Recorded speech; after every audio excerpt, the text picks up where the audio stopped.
नमस्कार विद्यार्थी मित्रांनो, मी डॉक्टर संजय पगार, सहयोगी प्राध्यापक भूगोल विभाग. विद्यार्थी मित्रांनो, मराठा विद्या प्रसारक समाजाचे KRT arts, BH commerce and AM science, popularly known as KTHM college Nashik यातर्फे मी आपल्या सर्वांचं या ऑनलाईन लेक्चर सिरीज मध्ये सहर्ष स्वागत करतो. विद्यार्थी मित्रांनो, आज आपण FYBA या वर्गातील सेमिस्टर 1 चा जो भूगोल विषयाचा पेपर आहे, फिजिकल जाग्राफी म्हणजेच प्राकृतिक भूगोल, यातील प्रकरण क्रमांक 4 हायड्रोस्फिअर म्हणजे जलावरण या संदर्भात चर्चा करणार आहोत. विद्यार्थी मित्रांनो, आज आपलं हे या विषयाचं व्याख्यान क्रमांक 45 आहे आणि यामध्ये जलावरण या प्रकरणातील शेवटचा महत्वाचा घटक आहे क्षेत्र अभ्यास किंवा क्षेत्रफेट. याचा भाग क्रमांक 2 पाहणार आहोत.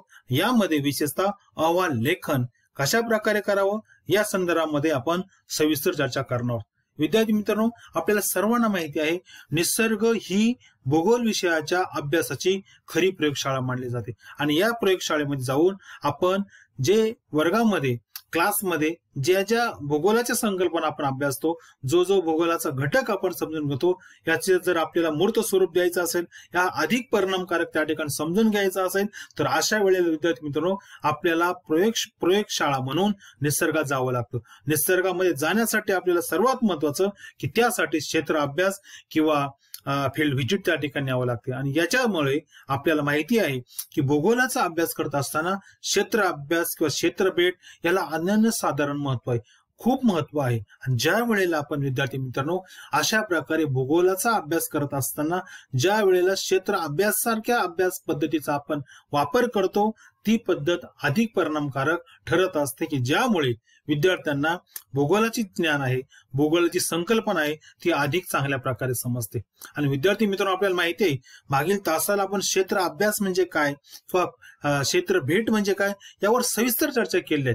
तरी सुद्धा मी परत एकदा तुम्हाला थोडक्यात त्याचा अर्थ सांगतो की ज्या वेळेला विद्यार्थी मित्रांनो आपण एखाद्या क्षेत्रामध्ये एखादं भौगोलिक क्षेत्र असेल, त्या ठिकाणी प्रत्यक्ष भेट दिली, तिथं जाऊन काही भौगोलिक घटकांचा असेल, काही सांस्कृतिक घटक असेल, मानवनिर्मित घटक असेल, याची त्या ठिकाणी आपण निरीक्षण केलं, त्या ठिकाणी जे स्थानिक लोक राहतात यांची मुलाखत घेतली आणि तिथं जाऊन आपण त्याची अधिकाधिक माहिती गोळा केली, म्हणजे भौगोलिक पाहणी असेल, मुलाखत असेल, याच्या माध्यमातून ज्या वेळेला आपण त्या प्रदेशातील नैसर्गिक घटक असेल, सांस्कृतिक घटक असेल याचा अभ्यास करतो, तेव्हा या अभ्यासाला क्षेत्रीय अभ्यास किंवा क्षेत्रफेट असं म्हणतात. म्हणून विद्यार्थी मित्रांनो की ज्या वेळेला आपण असा क्षेत्र अभ्यास पूर्ण केला, त्यावेळेला याची पूर्णता कधी होते?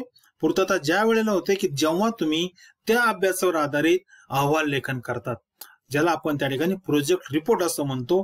हा महत्वाचा असतो आणि म्हणून आजच्या तासाला आपण विशेषतः हा अहवाल लेखन कसं करावं, त्याच्या स्टेप्स कोणत्या आहेत, काय काळजी घ्यावी, त्या अधिक परिणामकारक तो अहवाल लेखन कसं करावं या संदर्भात प्रामुख्याने चर्चा करणार. आणि यामध्ये विशेषतः विद्यार्थी मित्रांनो, ज्या वेळेला तुम्हाला तुमचा अहवाल अधिक चांगल्या प्रकारे लिहायचा असेल, त्यावेळेला तुम्ही ज्या वेळेला ज्या घटकांचं निरीक्षण केलं, त्यावेळेला या घटकांचं अहवाल लेखन करत असताना विद्यार्थी मित्रांनो सर्वात महत्वाचं जी तुम्ही संकलित माहिती केली, ती माहिती अधिक परिणामकारकरित्या तुम्हाला अहवालात मांडता आली पाहिजे. यासाठी सर्वात महत्वाचं मग काही ठिकाणी तुम्हाला नकाशा काढावा लागेल, काही ठिकाणी तक्ता असेल, काही आराखडे असेल, काही ठिकाणी चित्र स्केच असेल किंवा फोटो, काही त्या ठिकाणी चांगले फोटो असतील की ज्यामुळे तुम्हाला तुमचा घटक अधिक चांगल्या प्रकारे स्पष्ट करता येईल. यासाठी काही छायाचित्र, फोटो सुद्धा आपल्याला लावावे लागतील. आणि हे करत असताना आपल्याला अहवाल लेखन करत असताना आपल्या काही ठराविक पायऱ्या आहेत, त्या स्टेपने आपल्याला जावं लागेल, त्या क्रमाने तो अहवाल लेखन करावं लागेल. यामुळे आपण सुरुवातीला अहवाल लेखन करताना कोणते 10 प्रमुख घटक आहेत यावर आपण सुरुवातीला चर्चा करू. अहवाल लेखन म्हणजेच रिपोर्ट रायटिंग हे कधी करतो आपण? विद्यार्थी मित्रांनो, ज्या वेळेला तुम्ही तुमच्या शिक्षकांबरोबर, प्राध्यापकांबरोबर एखाद्या भौगोलिक क्षेत्राचा प्रत्यक्ष जाऊन अभ्यास करतात, त्यावेळेला तुम्हाला आलेले अनुभव, तुम्ही केलेलं निरीक्षण, त्या ठिकाणी मिळवलेली माहिती, ही सर्व आपण अहवाल लेखनाद्वारे त्या ठिकाणी अहवाल रिपोर्टमध्ये त्या ठिकाणी पूर्ण करत असतो आणि ती आपल्या परीक्षकांना असेल, परीक्षेच्या वेळेला त्या ठिकाणी सादर करत असतो. त्यामुळं हा अहवाल लिहित असताना त्याच्या स्टेप्स कोणत्या आहे, कोणत्या प्रकारे तो पूर्ण करायचा, त्याचे पॉइंट कोणते आहे, यावर आपण चर्चा करू. तर चला मग आता पहिला मुद्दा आहे प्रस्तावना, यामध्ये गरज आणि महत्व.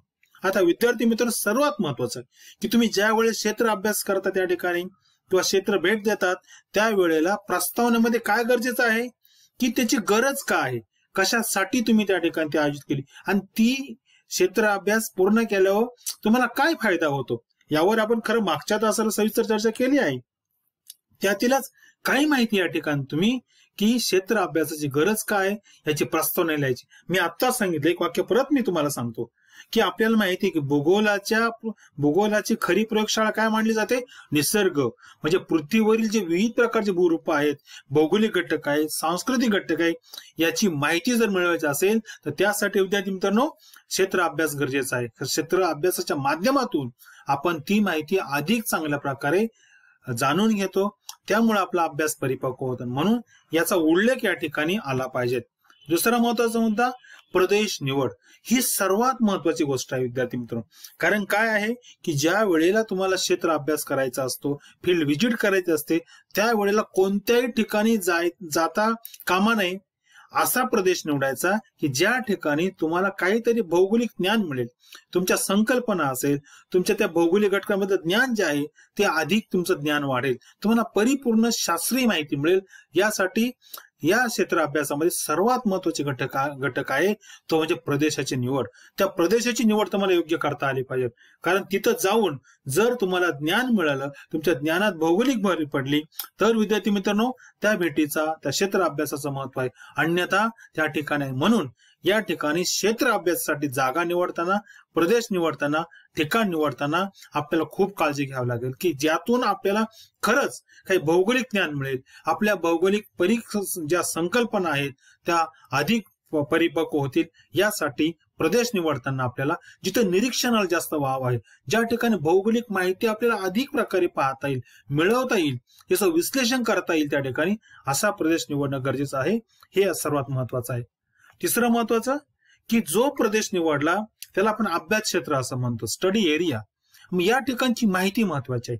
कारण विद्यार्थी मित्रांनो ज्या वेळेला तुम्ही अहवाल लेखन कराल त्यावेळेला त्याचा एक प्राथमिक स्वरूपामध्ये त्या प्रदेशामध्ये सर्वसाधारण माहिती तुम्हाला द्यावं लागेल. यामध्ये भौगोलिक माहिती, आता भौगोलिक माहिती आपल्याला माहिती आहे, यामध्ये विशेषतः मी सांगतो की त्या ठिकाणचं स्थान काय आहे, म्हणजे अक्षवृत्तीय स्थान, रेखावृत्तीय स्थान, त्या ठिकाणी साधारणपणे त्याची समुद्र सपाटीपासून उंची किती आहे, एकंदरीत त्या प्रदेशाचा एरिया किती चौरस किलोमीटर आहे किंवा काय असेल, हेक्टर मध्ये असेल, त्या ठिकाणी जे एकक असेल ते त्या ठिकाणी, त्या ठिकाणचं साधारणपणे भूप्रदेशाची रचना कशी आहे, म्हणजे तो पर्वतीय आहे, पठारी आहे की मैदानी आहे, त्या ठिकाणी भू आकार कशा प्रकारचा आहे, तिथली माती कशा प्रकारची आहे, त्या ठिकाणचं हवामान कसं आहे, वनस्पती जीवन कसं आहे, त्या ठिकाणी प्राणी असेल, पक्षी असेल, हे कशा प्रकारे आहे, तिथली भूगर्भ रचना कशी आहे, त्या ठिकाणी खनिज कशा प्रकारचे आहे, म्हणजे अशा प्रकारची भौगोलिक घटकांची, अरण्याचं प्रमाण कसं आहे, त्या ठिकाणी जलप्रणाली कशी आहे, याच्या माध्यमातून आपल्याला विद्यार्थी मित्रांनो भौगोलिक माहिती मिळवता येईल. त्यानंतर आर्थिक आणि सामाजिक माहिती.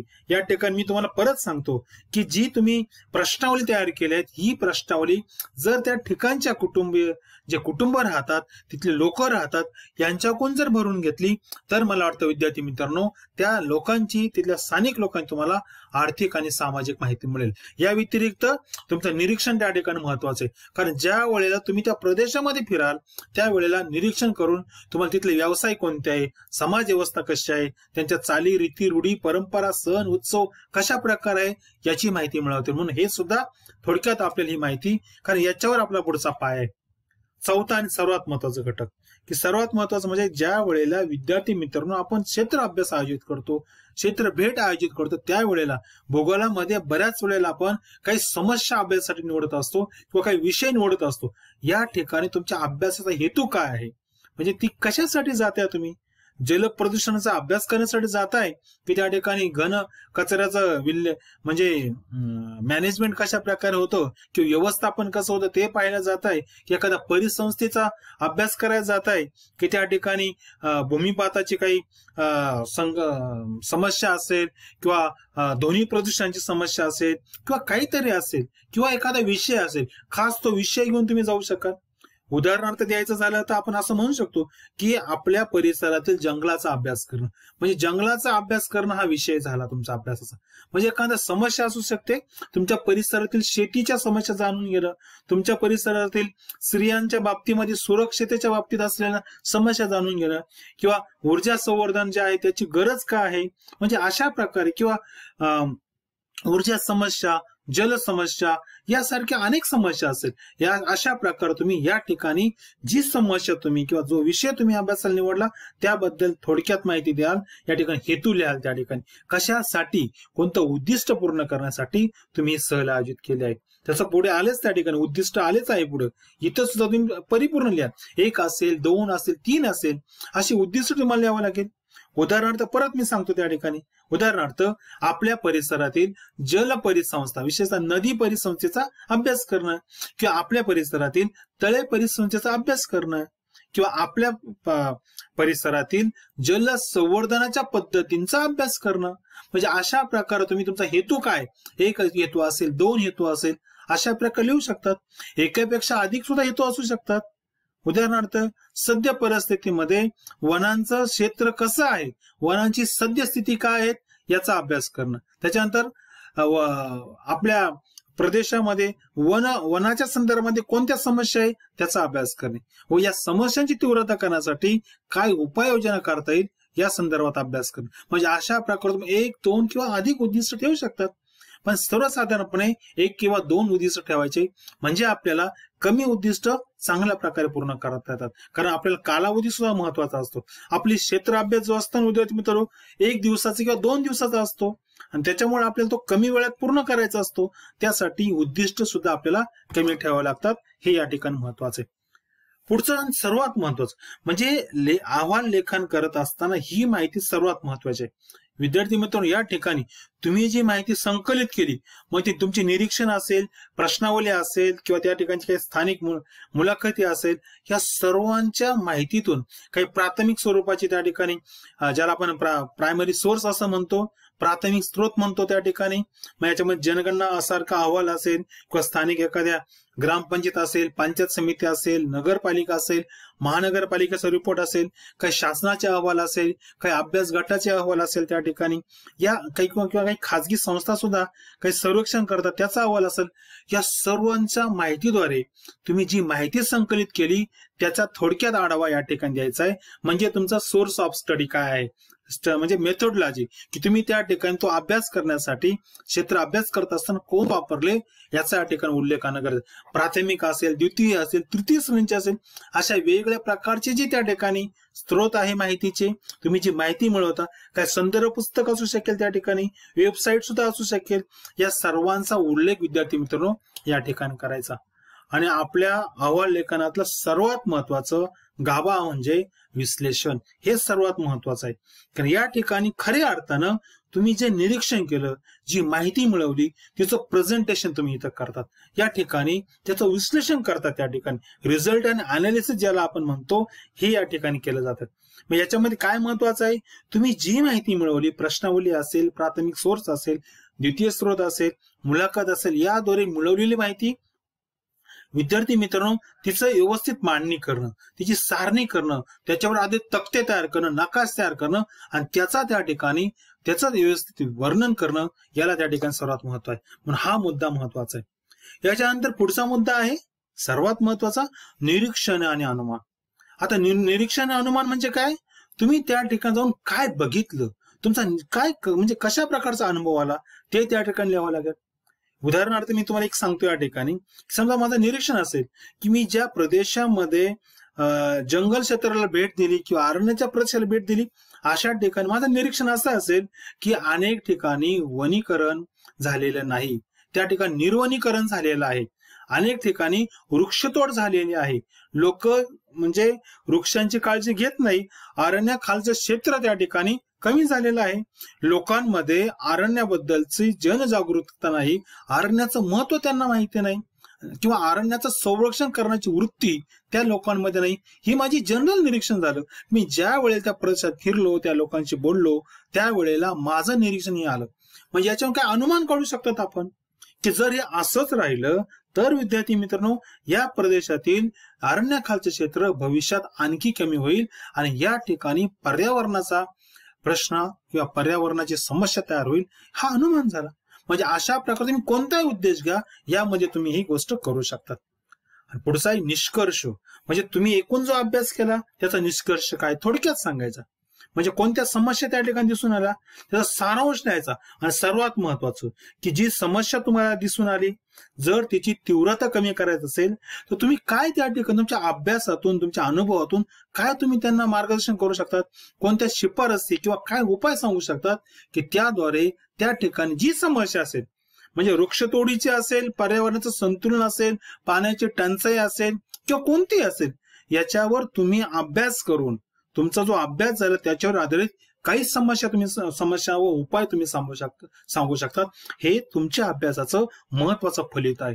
याला अत्यंत महत्वाचं माहिती आहे. यासाठी तुम्ही या ठिकाणी खूप विश्लेषण, तुमचे शिक्षक असेल, प्राध्यापक असेल, त्यातले काही स्थानिक लोक असेल, त्यांची चर्चा करा.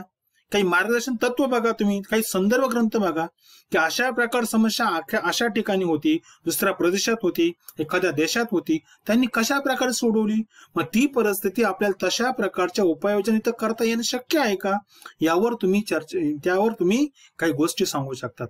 म्हणजे काही एकदम म्हणजे काय म्हणतो त्या ठिकाणी की तुम्ही जे उपाययोजना सुचवाल त्या तिथल्या स्थानिक परिस्थितीला अनुकूल पाहिजे, तरच त्या ठिकाणी त्या तिथे यशस्वी झाल्या पाहिजेत. अशा प्रकारची उपाययोजना, शिफारसी तुम्ही एखाद्या समस्येवर सांगू शकतात. हे सर्वात महत्वाचं आहे.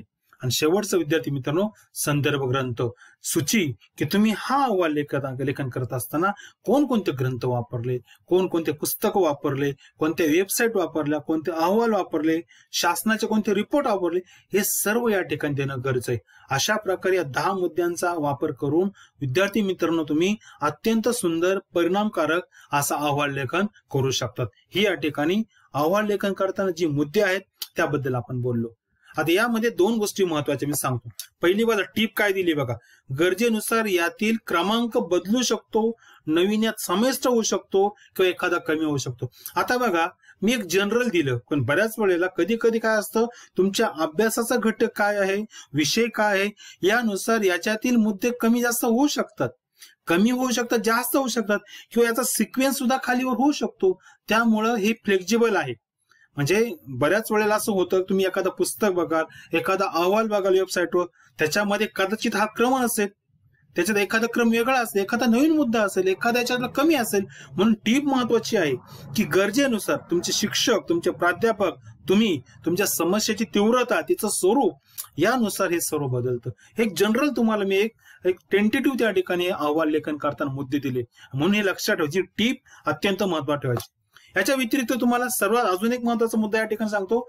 त्याचं जे फ्रंट पेज आहे त्याला मुखपृष्ठ म्हणतो, त्याच्यावर प्रकल्पाचं नाव टाकायचं, विद्यार्थ्याचं नाव, त्याचा परीक्षा क्रमांक किंवा हजेरी क्रमांक जो असेल तो त्या ठिकाणी टाकायचं. त्याला पण रोल नंबर आणतो, प्रमाणपत्र ते त्या ठिकाणी सर्टिफिकेट दिलं जातं.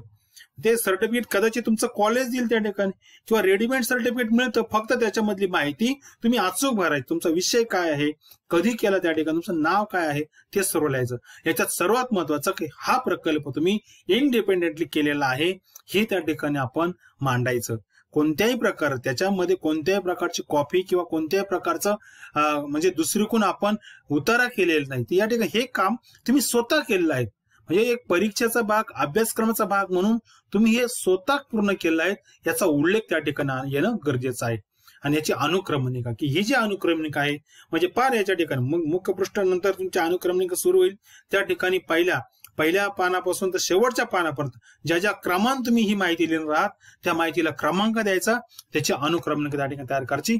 हे सुद्धा महत्वाचे, कारण ह्या अनुक्रमणिका चेक केली त्या ठिकाणी स्वाक्षरी करतात शिक्षक तुमचे, प्राध्यापक तुमचे, त्यामुळे हे अत्यंत महत्वाचं आहे. जर तुमचे अनुक्रमण नसेल तर तुमचा अहवाल परिपूर्ण दिसत नाही. आणि म्हणून या सर्व गोष्टी, मुखपृष्ठ असेल, प्रमाणपत्र असेल, अनुक्रमणक असेल, हे परिपूर्ण स्वच्छ अक्षरामध्ये, वाचनीय अक्षरामध्ये लिहायचं आहे. हे या ठिकाणी लक्षात ठेवायचं आहे. यानंतर विद्यार्थी मित्रांनो, आता याच्यासाठी काही विषय मी तुम्हाला सुचवतो. म्हणजे बघा आता तुमचा परिसर कसा आहे, तुम्ही शहरी भागात आहात की ग्रामीण भागात आहात, कोणत्या ठिकाणी आहे, कोण पर्वतीय प्रदेशामध्ये आहात, मैदानी प्रदेशात आहात, सागरी किनारी आहात की पठारी प्रदेशात, कोणत्या ठिकाण आहेत, पण मी तुम्हाला काही विषय सुचवतो. असे विषय तुमच्या प्रकल्प अहवालासाठी दिले जाऊ शकतात, क्षेत्रभेटीसाठी दिले जातात. पहिला आहे तुमच्या परिसरातील भूरूपांचा अभ्यास करणं. भूरूप जे ज्याला आपण सांगितलं प्राथमिक स्वरूपाचे असेल, द्वितीय स्वरूपाचे असेल, पर्वत असेल, पठार असेल, मैदान असेल, एखाद दरी असेल, गळई असेल त्या ठिकाणी, किंवा धबधबा असेल, धावत्या असेल, मैदान असेल, त्रिभुज प्रदेश कोणताही असेल, याचा त्या ठिकाणी अभ्यास करणं हे सर्वात महत्वाचं आहे. भूगोल विषयामध्ये हे सर्वात महत्वाचं. दुसरं, तुमच्या परिसरातील परिसंस्थेचा अभ्यास करणं. जंगल परिसंस्था असू शकते त्या ठिकाणी, जल परिसंस्था असू शकते, ज्याला आपण नदी परिसंस्था म्हणतो, तळे परिसंस्था म्हणतो, सागर परिसंस्था म्हणतो. अशा प्रकारच्या परिसंस्थेचा अभ्यास करू शकता तुम्ही. तुमच्या परिसरामध्ये जर एखादा प्रकल्प असेल, एखादा उद्योग असेल, वायनरी असेल, साखर कारखाना असेल, विद्युत प्रकल्प असेल त्या ठिकाणी, जलविद्युत प्रकल्प असेल, किंवा एखाद्या वेळेस कापड उद्योग असू शकेल, कोणताही असेल त्या ठिकाणी, तर अशा प्रकारच्या उद्योगाला भेट देऊन त्याचा अभ्यास तुम्ही करू शकतात. त्याच्यानंतर घन कचरा व्यवस्थापन. आपल्याला माहिती आहे अनेक शहरांमध्ये, नाशिक सारख्या शहरामध्ये घन कचरा व्यवस्थापनाचा प्रकल्प आहे, याला तुम्ही भेट देऊ शकतात. कशा प्रकारे कचऱ्याची विल्हेवाट लावली जाते याचा सुद्धा अभ्यास अत्यंत महत्वाचा ठरतो. आपल्या परिसरातील प्रदूषण मग कोणतेही असेल, जल प्रदूषण असेल किंवा मग हवा प्रदूषण असेल, मृदा प्रदूषण असेल, कचरा प्रदूषण असेल, ध्वनी प्रदूषण असेल, याचा तुम्ही अभ्यास करू शकतात. त्याचा अर्थ, त्याची कारण, परिणाम, उपाय यावर अत्यंत सुंदर अभ्यास करू शकता तुम्ही त्या ठिकाणी. एखादा खेडा असेल तर खेड्यामध्ये कोणत्या समस्या आहे, ग्रामीण भाग असेल त्या ठिकाणी, ट्रायबल भाग असेल, अशा ठिकाणी लोकांना कोणत्या समस्या आहे त्या ठिकाणी जाऊन तुम्ही अभ्यास करू शकतात. हाही अत्यंत चांगला विषय आहे.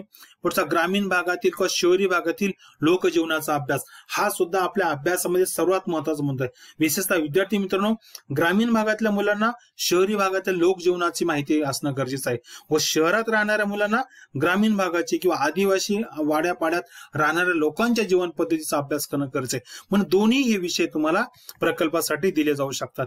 नंतर तुमच्या प्रदेशामध्ये, तुमच्या परिसरामध्ये जी माती आहे, डोंगर आहे, नदी आहे, जंगल आहे, इतर जे घटक आहे, पठार आहे किंवा अजून काय असेल, या घटकांचा अभ्यास परिपूर्ण करणे. डोंगराचा उतार असेल त्या ठिकाणी, याचा अभ्यास आपण करू शकतो. हे सर्वात महत्वाचे. नाशिक जिल्ह्यामध्ये आपल्याला माहिती आहे नांदूर मधमेश्वर हे अत्यंत महत्वाचं पक्षी अभयारण्य आहे. यासारख्या अभयारण्य तुम्ही भेट देऊ शकतात. हा सुद्धा अत्यंत चांगला प्रकल्प होऊ शकतो त्या ठिकाणी. एखादा शहरी भाग असेल, शहरी भागामध्ये विशेषतः ध्वनी प्रदूषणाची समस्या आहे, त्यानंतर कचरा प्रदूषणाची समस्या आहे, वाहतुकीची समस्या आहे, याच्यावर तुम्ही प्रकल्प करू शकता त्या ठिकाणी. आणि सर्वात महत्वाचं शेवटी सांगतो, हा एक विषय महत्वाचा आहे की आपल्या परिसरामध्ये शेतीच्या समस्या कोणत्या आहे, पर्यटन व्यवसायाच्या समस्या कोणत्या आहे, वाहतुकीच्या समस्या कोणत्या आहे, जल पाण्याच्या समस्या कोणत्या आहेत, ऊर्जेच्या समस्या कोणत्या आहे, यासारख्या अनेक विषय. तुमचा प्रदेश कुठे आहे, त्या ठिकाणी तुम्ही शहरी भागात किंवा ग्रामीण भागात राहतात, यावर आधारित तुम्हाला हा प्रकल्प करता येईल. किंवा तुमचे शिक्षक, तुमचे प्राध्यापक तुम्हाला तुमच्या परिसरातील योग्य समस्या, योग्य विषय निवडून तुम्हाला त्यावर विषय देऊ शकेल. ही फक्त मी तुम्हाला उदाहरण म्हणून काही विषय सांगितले विद्यार्थी मित्रांनो, पण बऱ्याच वेळेला ही कॉमन विषय आहेत, ही विषय विशेषतः आपल्याला दिले जातात. शेवटी आपण त्या ठिकाणी बघूया की अहवाल लेखन करताना कोणती काळजी घ्यायची. सर्वात महत्वाचं पहिला घटक आहे की तुमचा अहवाल खूप मोठाही नको, खूप छोटाही नको. साधारणपणे 20 ते 25 पानं अहवाल लेखनासाठी योग्य मानले जातात आणि ते अचूक असतात त्या ठिकाणी. अहवाल लेखन करताना पानाच्या एकाच बाजूला येतं, दोन्ही बाजूला लिहायचं नाही. अहवाल लेखन असताना आपण प्रोजेक्टची पानं वापरतो, प्रोजेक्ट वही वापरतो. त्याचं एक पान रेगी असतं, एक पान कोरं असतं. कोऱ्या पानावर विद्यार्थी मित्रांनो आपण आकृती असेल, आलेख असेल, नकाशा असेल, सारणी असेल, हे करू शकतो त्या ठिकाणी. आणि ज्या बाजूला रेषा दिल्या आहेत अशा ठिकाणी फक्त स्वच्छ वाचनी अक्षरामध्ये लिहायचं, हे सर्वात महत्वाचं आहे. त्याच्यानंतर योग्य ठिकाणी तुमचा मुद्दा स्पष्ट करण्यासाठी आकृती, सारणी, नकाशा, आलेख, तक्ता काय असेल त्याचा वापर करायचा. आपल्याला माहिती आहे की figure are more effective than words. शब्दापेक्षा आकृत्या या अधिक परिणामकारक असतात. त्यामुळं ज्या ज्या ठिकाणी शक्य असेल त्या ठिकाणी तुम्ही या गोष्टीची काळजी घ्यायची. तुमचा मुद्दा स्पष्ट करत असताना हे सर्व सारणी असेल, तक्ता असेल, नकाशा असेल, टेबल असेल, आलेख असेल, याचा वापर करायचा. आणि सर्वात महत्वाचं की अहवालाच्या शेवटी विद्यार्थी मित्रांनो 3 ते 4 फोटो लावायचे की ज्यामुळे आपण त्या ठिकाणी गेलो होतो, आपण त्या ठिकाणची एखादी समस्या आहे, कदाचित एखाद्या वेळेला आपल्या शब्दात ती मांडता येणार नाही, एखादी समस्या असेल, प्रदूषणाची समस्या असेल, पण त्या फोटोच्या माध्यमातून तुम्ही त्या ठिकाणी चांगल्या प्रकारे मांडू शकता. एखादा ग्रुप फोटो तुमच्या शिक्षक, प्राध्यापक आणि तुमच्याबरोबर असेल तुमचे मित्र मैत्रिणी किंवा तुमचा जो गट असेल त्याचा लावू शकता त्या ठिकाणी. आणि आणखी एक महत्वाचं की लास्टला त्या ठिकाणी की ज्या वेळेला तुम्ही आकृती, सारणी, नकाशा, आलेख काढाल किंवा फोटो लावाल त्या प्रत्येक ठिकाणी त्याला क्रमांक द्यायचे, त्याची यादी आपल्याला द्यायची आहे शेवटी. आणि सर्वात महत्वाची प्रत्येक पानाला पान क्रमांक द्यायचं, कारण आपल्याला अनुक्रमणिकेमध्ये पान क्रमांक द्यावं लागतं. आणि अभ्यास क्षेत्राचा नकाशा महत्वाचा आहे. मी तुम्हाला या स्लाइड नंतर पुढच्या याच्यामध्ये नकाशा कसा तयार करायचा अभ्यास क्षेत्राचा, स्टडी एरियाचा, याचे एक उदाहरण त्या ठिकाणी दाखवतो. आणि सर्वात महत्वाचं या मी कॉमन सूचना सांगितल्या. याच्या व्यतिरिक्त तुमचे जे शिक्षक आहेत, तुमचे मार्गदर्शक आहेत, जे प्राध्यापक आहेत तुमच्या विषयाचे, प्राकृतिक भूगोलाचे किंवा भूगोल विषयाचे, ते तुम्हाला इतर सूचना, त्या तुमचा अहवालाचं स्वरूप कसं आहे त्यावर आधारित इतर सूचना देतील त्या ठिकाणी. अशा प्रकारे तुम्ही तुमचा अहवाल पूर्ण करू शकता. आणि विद्यार्थी मित्रांनो, हा बघा मी आता सांगितलं अभ्यास क्षेत्राचा नकाशा असा करू शकता तुम्ही. अनेक प्रकारचे सॉफ्टवेअर तुमचे प्राध्यापक, तुमचे शिक्षक तुम्हाला मदत करू शकतील. या ठिकाणी बघा की हा भारताचा भाग आहे. भारताचा नकाशा महाराष्ट्र दाखवलाय, महाराष्ट्रामध्ये नाशिक दाखवलंय, नाशिकमध्ये त्या ठिकाणी प्रत्येक तालुका दाखवलाय. या तालुक्यामध्ये आपण ज्या ठिकाणी गेलो तो तालुका दाखवला, त्या तालुक्यामधलं ते गाव दाखवलंय. म्हणजे अशा प्रकारे तुम्ही एकेका क्रमाने फार शेवटच्या म्हणजे त्या गाव पातळीपर्यंत तुम्ही नकाशा तयार करू शकता विद्यार्थी मित्रांनो. मग या ठिकाणी नांदेड पद्मेश्वर या ठिकाणचा एक झूम केलेला नकाशा आहे. अशा प्रकारे त्या ठिकाणी जर भेट दिली असेल, हा एक उदाहरण मी दिलं, तुम्ही ज्या प्रदेशात जाऊ शकता तिथला नकाशा तुम्ही देऊ शकता या ठिकाणी. अशा प्रकारे तुम्ही करू शकतात. आणि म्हणून विद्यार्थी मित्रांनो, या ठिकाणी लक्षात ठेवायचं आहे की आपण आजच्या तासाला आपण या ठिकाणी की जे अहवाल लेखन कशा प्रकारे करायचं या संदर्भामध्ये आपण सविस्तर चर्चा केली. या ठिकाणी आपला विषय हा संपलेला आहे. यानंतर आपण लगेचच पुढच्या तासाला आपण द्वितीय सत्राची जो मानवी भूगोल आहे हा या विषयाला सुरुवात करणार आहे. या ठिकाणी मी थांबतो. धन्यवाद.